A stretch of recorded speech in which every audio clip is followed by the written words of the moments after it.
स्वागत है आपका आज के एपिसोड में। चलिए शुरुआत करते हैं पिछले अभ्यास प्रश्न से। हाल ही में समाचारों में रही कैनो क्रिस्टल्स नदी और शने तिनपिछा नदी निम्नलिखित में से किससे संबंधित है?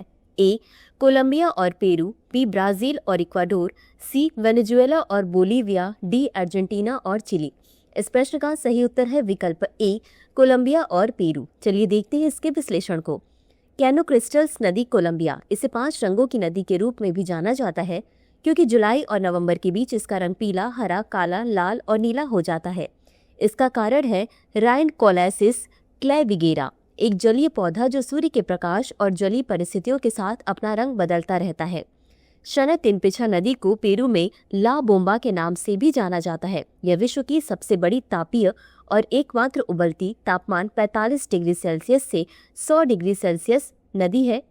इसका जल गहरे भूतापी परिसंचरण द्वारा गर्म होता है, जहां वर्षा का जल भूमिगत रूप से रिसता है तथा गर्म होकर पुनः सतह पर आ जाता है।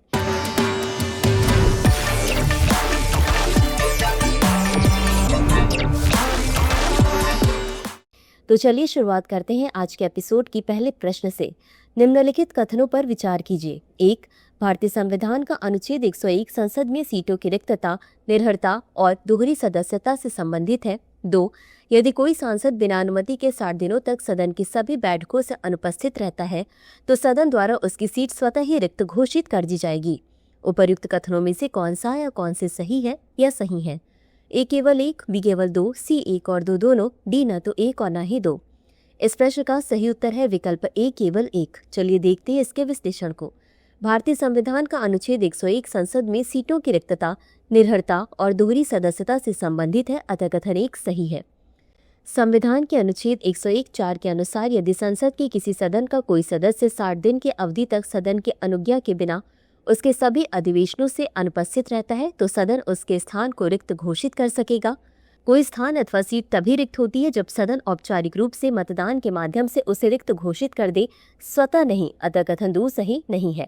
हालांकि 60 दिन की उक्त अवधि की संगणना करने में किसी ऐसी अवधि को हिसाब में नहीं लिया जाएगा जिसके दौरान सदन सत्रावसित या निरंतर 4 से अधिक दिनों के लिए स्थगित रहता है। अगला प्रश्न है, टी हॉर्स रोड से संबंधित निम्नलिखित कथनों पर विचार कीजिए। 1. इसे प्रायः दक्षिणी रेशम मार्ग के नाम से जाना जाता है। यह कारवां मार्गों का एक नेटवर्क और एक महत्वपूर्ण व्यापार मार्ग है जो सदियों से चीन, तिब्बत और भारत को जोड़ता रहा है। 2.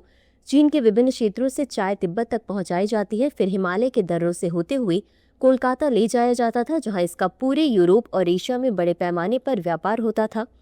उपर्युक्त कथनों में से कौन सा या कौन से सही है या सही है?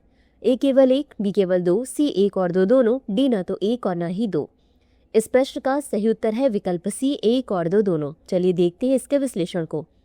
प्राचीन टी हॉर्स रोड को प्रायः दक्षिणी सिल्क रोड के रूप में जाना जाता है।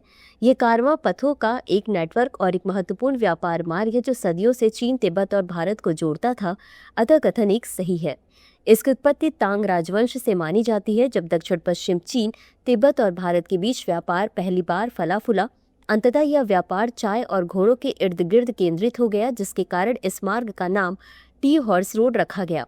चीन के विभिन्न क्षेत्रों से चाय तिब्बत तक पहुंचाई जाती थी, फिर हिमालय के दर्रों से होते हुए कोलकाता ले जाया जाता था, जहां इसका संपूर्ण यूरोप और एशिया में बड़े पैमाने पर व्यापार होता था, अतः कथन 2 सही है। अगला प्रश्न है, ब्लैक प्लास्टिक से संबंधित निम्नलिखित कथनों पर विचार करें। 1. इसे पुनःचक्रित इलेक्ट्रॉनिक अपशिष्ट से बनाया जाता है और ब्लैक कार्बन से इसका वर्ण काला होता है। 2. इसमें विषाक्त रसायन जैसे कि फतलेस्ट, अग्निरोधी पदार्थ और भारी धातुएं जैसे कि कैडमियम, सीसा, निकल, क्रोमियम और पारा शामिल है। उपर्युक्त कथनों में से कौन सा या कौन से सही है या सही है? ए केवल 1, बी केवल 2, सी 1 और 2 दोनों, डी न तो 1 और न ही 2। इस प्रश्न का सही उत्तर है विकल्प सी 1 और 2 दोनों। चलिए देखते हैं इसके विश्लेषण को। ब्लैक प्लास्टिक अक्सर रिसाइकिल किए गए इलेक्ट्रॉनिक कचरे से बनाया जाता है और इसका काला रंग ब्लैक कार्बन या अल्पकालिक प्रदूषक वार्मिंग में महत्वपूर्ण योगदानकर्ता नामक पदार्थ से आता है, अतः कथन 1 सही है। ब्लैक प्लास्टिक में थैलेट्स, फ्लेम रिटार्डेंट्स जैसे जहरीले रसायन और कैडमियम, लेड, निकल, क्रोमियम और मरकरी जैसी भारी धातुएं होती, अतः कथन 2 सही है। काला प्लास्टिक तकनीक रूप से पुनर्चक्रणीय है, लेकिन अपशिष्ट पृथक्करण प्रणालियों द्वारा काले रंग द्रव्यों का पता लगाना कठिन होता है, जिससे इसकी पुनर्चक्रण प्रक्रिया चुनौतीपूर्ण हो जाती है। अगला प्रश्न है, भारत में समुद्री मत्स्य पालन के संबंध में निम्नलिखित कथनों पर विचार कीजिए। 1. तमिलनाडु की तटरेखा भारतीय राज्यों में सबसे लंबी है, जिसके कारण यह समुद्री मत्स्य उत्पादन में सबसे बड़ा योगदान करता है। 2. भारत में समुद्री मत्स्य उत्पादन कुल मत्स्य उत्पादन का 50% से अधिक योगदान देता है। उपर्युक्त कथनों में से कौन सा या कौन से सही है या सही है? ए केवल 1, बी केवल 2, सी 1 और 2 दोनों, डी न तो 1 और न ही 2। इस प्रश्न का सही उत्तर है विकल्प डी, न तो 1 और न ही 2। चलिए देखते हैं इसके विश्लेषण को। गुजरात की भारत में सबसे लंबी तटरेखा लगभग 1600 किलोमीटर है। आंध्र प्रदेश भारत में सबसे बड़ा समुद्री मत्स्य उत्पादक राज्य है, अतः कथन 1 सही नहीं है। भारत का अंतर्देशीय मत्स्य पालन क्षेत्र कुल मत्स्य उत्पादन में 75% से अधिक का योगदान देता है, जो 61 लाख टन से बढ़कर 8.58% की CAGR पर 139 लाख टन हो गया है। समुद्री मत्स्य पालन भारत के कुल मत्स्य उत्पादन में लगभग 25% का योगदान देता है, अतः कथन 2 सही नहीं है। अगला प्रश्न है, निम्नलिखित कथनों पर विचार कीजिए। 1. कार्बन ऑफसेट से तात्पर्य उत्सर्जन को कम करने के लिए किए गए उपायों से है, जबकि कार्बन क्रेडिट उत्सर्जन में कमी को दर्शाने वाले व्यापार योग्य प्रमाण पत्र हैं। 2. भारत में कार्बन बाजार का विनियमन केंद्रीय विद्युत विनियामक आयोग और ऊर्जा दक्षता ब्यूरो द्वारा किया जाता है। उपर्युक्त कथनों में से कौन सा या कौन से सही है या सही है?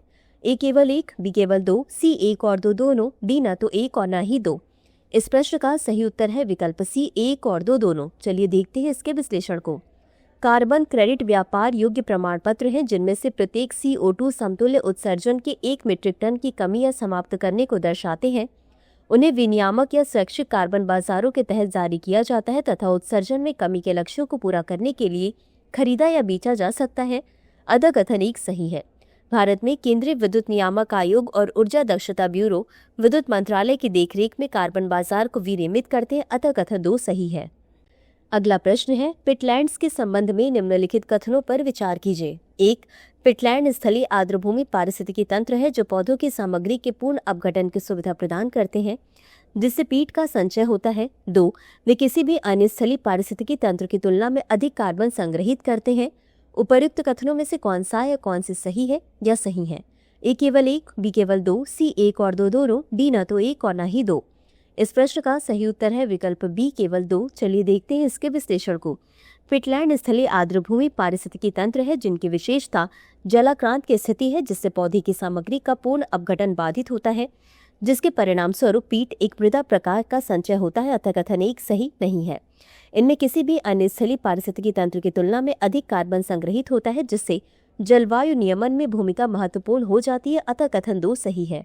अगला प्रश्न है, वैश्विक नवाचार सूचकांक 2024 के संबंध में निम्नलिखित कथनों पर विचार कीजिए। 1. यह रिपोर्ट विश्व बौद्धिक संपदा संगठन द्वारा प्रतिवर्ष प्रकाशित की जाती है। 2. भारत ने वर्ष 2024 के संस्करण में 133 वैश्विक अर्थव्यवस्थाओं में 39वां स्थान हासिल किया है। उपर्युक्त कथनों में से कौन सा या कौन से सही है या सही है? ए केवल 1, बी केवल 2, सी 1 और 2 दोनों, डी न तो 1 और न ही 2। इस प्रश्न का सही उत्तर है विकल्प सी, 1 और 2 दोनों। चलिए देखते हैं इसके विश्लेषण को। वैश्विक नवाचार सूचकांक किसी अर्थव्यवस्था के नवाचार पारिस्थितिकी तंत्र के प्रदर्शन के मूल्यांकन हेतु एक प्रमुख संदर्भ के रूप में कार्य करता है। यह विश्व बौद्धिक संपदा संगठन द्वारा वार्षिक रूप से प्रकाशित किया जाता है और नीति निर्माताओं, व्यावसायिक नेताओं एवं अन्य हितधारकों के लिए एक मूल्यवान मानक निर्धारण उपकरण के रूप में कार्य करता है, अतः कथन 1 सही है। यह बौद्धिक संपदा सेवाओं, नीति, सूचना एवं सहयोग के लिए वैश्विक मंच के रूप में कार्य करता है। यह संयुक्त राष्ट्र की 100 वित्त पोषित एजेंसी है, जिसमें 193 सदस्य देश शामिल हैं। हाल ही में भारत ने वैश्विक नवाचार सूचकांक 2024 में 133 वैश्विक अर्थव्यवस्थाओं में से 39वां स्थान हासिल किया। वर्ष 2023 में भारत 132 अर्थव्यवस्थाओं में से 40वें स्थान पर रहा, अतः कथन 2 सही है। अगला प्रश्न है, निम्नलिखित कथनों पर विचार कीजिए। 1. हाल ही में गोवा के दिवर द्वीप पर लकड़ी के सिले हुए जहाज को जल में उतारा गया। 2. द ओशन ऑफ चर्न पुस्तक में सिले हुए जहाजों के अस्तित्व का उल्लेख किया गया है। उपर्युक्त में से कौन सा या कौन से कथन सही है या सही है? ए केवल 1, बी केवल 2, सी 1 और 2 दोनों, डी न तो 1 और न ही 2। इस प्रश्न का सही उत्तर है विकल्प सी, 1 और 2 दोनों। चलिए देखते हैं इसके विश्लेषण को। हाल ही में भारत की समृद्ध समुद्री विरासत को पुनर्जीवित करने की पहल के तहत गोवा के दिवर द्वीप पर 5वीं शताब्दी के लकड़ी के सिले हुए जहाज को जल में उतारा गया, अतः कथन एक सही है। इस जहाज का निर्माण प्राचीन जहाज निर्माण तकनीकों का उपयोग करके किया गया है। इसमें नारियल के रेशों की सिलाई, पारंपरिक लकड़ी की जोड़ाई, नारियल की रस्सियां और प्राकृतिक रेजिन का इस्तेमाल किया गया है। गौरतलब है कि इस परियोजना की परिकल्पना इतिहासकार संजीव सान्याल ने की थी। उन्होंने अपनी पुस्तक द ओशन ऑफ चर्न में सिले हुए जहाजों के अस्तित्व का उल्लेख किया था, अतः कथन 2 सही है। अगला प्रश्न है, निम्नलिखित कथनों पर विचार कीजिए। 1. हर साल 27 फरवरी को विश्व एनजीओ दिवस मनाया जाता है। 2. विश्व एनजीओ दिवस 2025 की थीम सतत भविष्य के लिए जमीनी आंदोलनों को सशक्त बनाना है। उपर्युक्त कथनों में से कौन सा या कौन से सही है या सही है? ए केवल 1, बी केवल 2, सी 1 और 2 दोनों, डी ना तो 1 और ना ही 2। इस प्रश्न का सही उत्तर है विकल्प सी, 1 और 2 दोनों। चलिए देखते हैं इसके विश्लेषण को। हर साल 27 फरवरी को विश्व एनजीओ दिवस मनाया जाता है, अतः कथन 1 सही है। इस दिवस का उद्देश्य गैर सरकारी संगठनों के महत्वपूर्ण योगदान को सम्मानित करने और समाज में उनकी भूमिका को उजागर करने के लिए है। गौरतलब है कि विश्व एनजीओ दिवस 2025 की थीम सतत भविष्य के लिए जमीनी आंदोलनों को सशक्त बनाना है। यह थीम स्थानीय स्तर पर सक्रिय संगठनों के महत्व को रेखांकित करती है, जो सतत विकास और सामाजिक परिवर्तन में महत्वपूर्ण योगदान देते हैं, अतः कथन 2 सही है। तो चलिए अंत में देखते हैं आज के अभ्यास प्रश्न को। निम्नलिखित कथनों पर विचार कीजिए। 1. एक नई खोज के अनुसार मंगल की सतह का लाल रंग फेरी हाइड्राइट नामक खनिज से आता है। 2. मंगल सौरमंडल का चौथा ग्रह है, जिस पर सौरमंडल का सबसे ऊंचा ज्वालामुखी ओलंपस मॉन्स स्थित है। उपर्युक्त कथनों में से कौन सा या कौन से सही है या सही है? ए केवल 1, बी केवल 2, सी 1 और 2 दोनों, डी ना तो 1 और ना ही 2। इस प्रश्न का उत्तर कमेंट बॉक्स में जरूर दें। आज के लिए बस इतना ही। धन्यवाद।